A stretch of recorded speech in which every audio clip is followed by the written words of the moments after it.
যেতেই হবে, 3 দিনের মধ্যে চলে আসবে। আমিও যাবো তোমার সঙ্গে, আমারও টিকিট বুক করো। সেরকম হলে আমরা তো হানিমুনেই চলে যেতাম। ঠিক আছে, ফ্লাইটের জন্য লেট হয়ে যাচ্ছে, যাও গিয়ে রেডি হয়ে নাও। ঠিক আছে।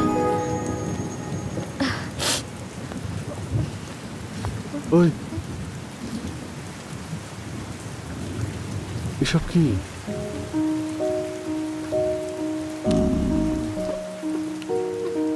আচ্ছা, এবার তুমি আমায় বারণ করতে পারবে না, আমি তোমাকে ড্রপ করতে এয়ারপোর্ট পর্যন্ত যাব।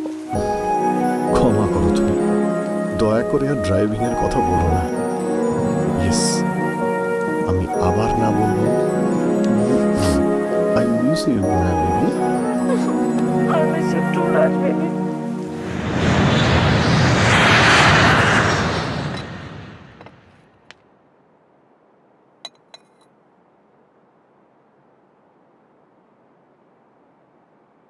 বিশ্বাসই হচ্ছে না মায়া, তোর শরীর ঠিক আছে তো? Much better. আমার তো মনে হচ্ছে আমি কোনো অচেনা মানুষের সাথে কথা বলছি।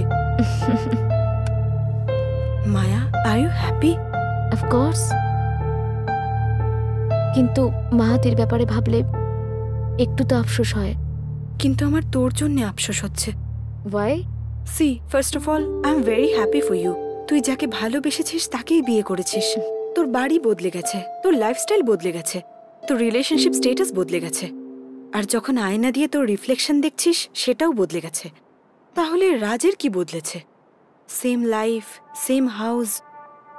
ও যখনই বাড়ি ফেরে নিজের ওয়াইফের মুখটাই তো দেখতে পায়।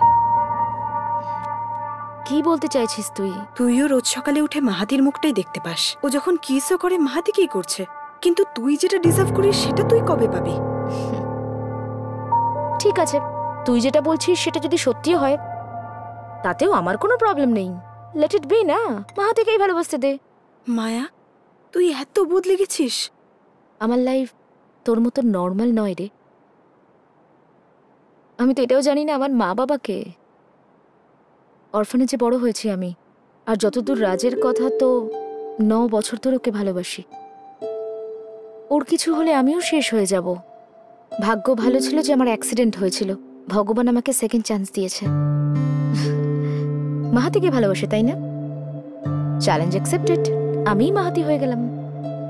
নিজেকে বদলে ফেললে যদি ভালোবাসা পাওয়া যায় তাতে সমস্যাটা কোথায় বলতো? সরি রে, বলছিলাম তুই বদলে গেছিস। তুই একদম বদলাসনি, সেই জেদ এখনো আছে তোর মধ্যে। কফি খা।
ওই বলো, এ আবার কেমন ছবি? মাহাতি হিসেবে কেমন দেখতে লাগে সেটাই ট্রাই করছিলাম। তোমার বউ হিসেবে হয়তো আমায় বেশি ভালোবাসবে। নো মায়া, এটা করতে যেও না। তুমি যেমন আছো তেমন থাকো। আই লাভ মাহাতি, কিন্তু তা সত্ত্বেও আমি মায়াকেও তো ভালোবাসি, তাই না? সো আমাকে মায়ার থেকে দূরে করো না। I love you. I love you too. By.